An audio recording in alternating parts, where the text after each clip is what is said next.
देखो इस क्वेश्चन में क्या बोल रहा है, इस क्वेश्चन में बोल रहा है कि और एक क्लोराइड है AuCl3 है, कह रहा उसको हम लोग स्टोर नहीं कर सकते हैं कॉपर, आयरन, निकल, क्रोमियम।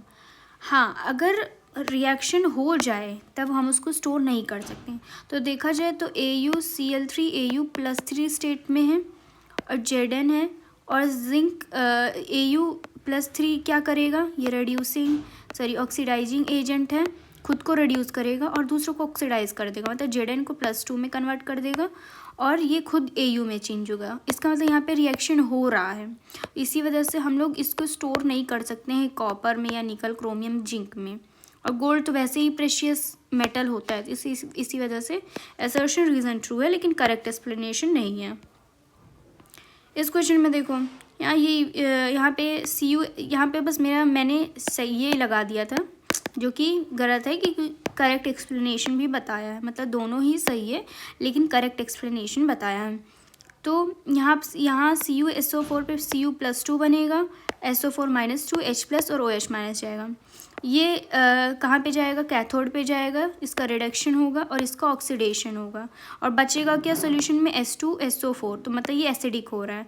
तो कह रहा है during electrolysis CuSO4 solution oxidation किसका हो रहा है, H2O का ऑक्सीडेशन हो रहा है, कहाँ पे, एनोड पे हो रहा है, इसी वजह से वहाँ पे वो ज़्यादा एसिडिक बन रहा है। तो यहाँ पे दोनों ही सही है और करेक्ट एक्सप्लेनेशन भी है।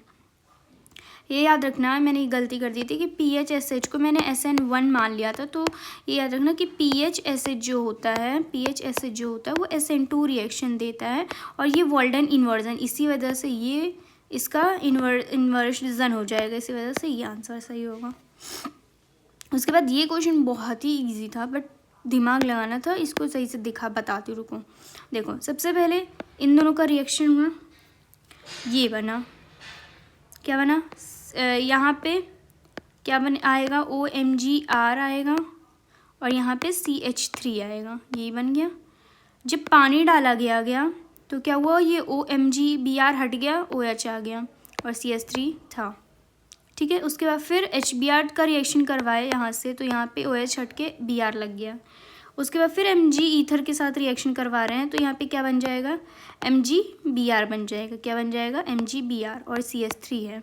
उसके बाद क्या कर रहे हैं हम लोग, एल्डिहाइड का क्या कर रहे हैं, एल्डिहाइड का रिएक्शन करवा रहे हैं, किसके साथ, RMgX के साथ। तो क्या बनेगा यहाँ पे, एल्कोहल, क्या बनेगा, एल्कोहल बनेगा, ठीक है। तो एल्कोहल बनेगा। तो देखो यहाँ पे C है, C, इसमें देखो C, और यहाँ पे क्या आएगा, एक तो OH आएगा और एक H, एक OH, और एक और H, और एक पे क्या आएगा, एक पे आएगा आपका ये वाला जो पार्ट है, ये उठ के यहाँ पे आ जाएगा, ठीक है। ये बनेगा, देखा जाए तो ये बनेगा, यहाँ पे अल्कोहल बनेगा, और जब मतलब इस तरीके से रिएक्शन करवाएंगे तो ये बनेगा। फिर से एक बार मैं बता देती हूँ, जैसे देखो C, एक जगह OH आएगा, एक जगह H आएगा, एक जगह और H आएगा, ठीक है। फिर ये लास्ट वाला पार्ट इसमें जुड़ जाएगा,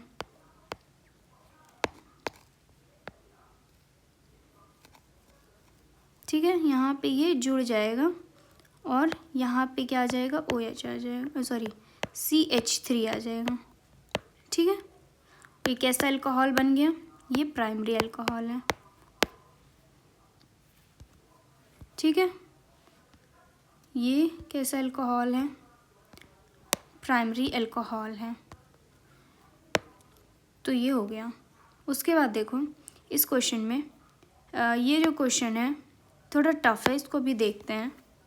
पहले ये देखो, इस क्वेश्चन में कह रहा है ये किससे आएगा, तो यहाँ पे देखो ये वाला, ये अल्फ़ा है, ये अल्फ़ा है, तो अल्फ़ा बीटा अनहाइड्रेटेड, मतलब अनहाइड्रेटेड कह रहे हैं,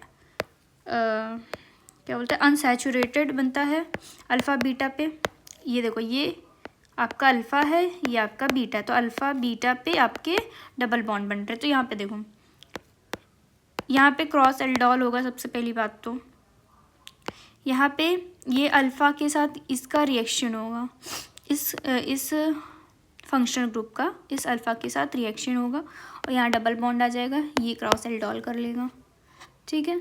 और यहाँ पे इम्पॉर्टेंट ये है कि जो डाइबाल H है वो रिड्यूस करता है ईस्टर को और COOH को रिड्यूस नहीं करता है। ईस्टर को रिड्यूस करता है किस में अल्कोहल और एल्डिहाइड में। तो देखो ये एस्टर है आपका, तो ये किस में रिड्यूस कर दिया, अल्कोहल और एल्डिहाइड में, और COOH का रिडक्शन नहीं करवाया।